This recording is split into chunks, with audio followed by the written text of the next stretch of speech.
ஆயிரம் வாசல் இதயம், அதில் ஆயிரம் எண்ணங்கள் உதயம்.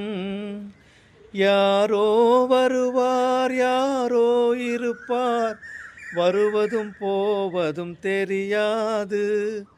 ஒருவர் மட்டும் குடியிருந்தால் துன்பம் ஏதுமில்லை.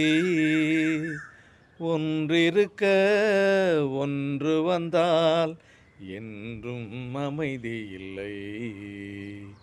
நினைப்பதெல்லாம் நடந்துவிட்டால் தெய்வம் ஏதுமில்லை.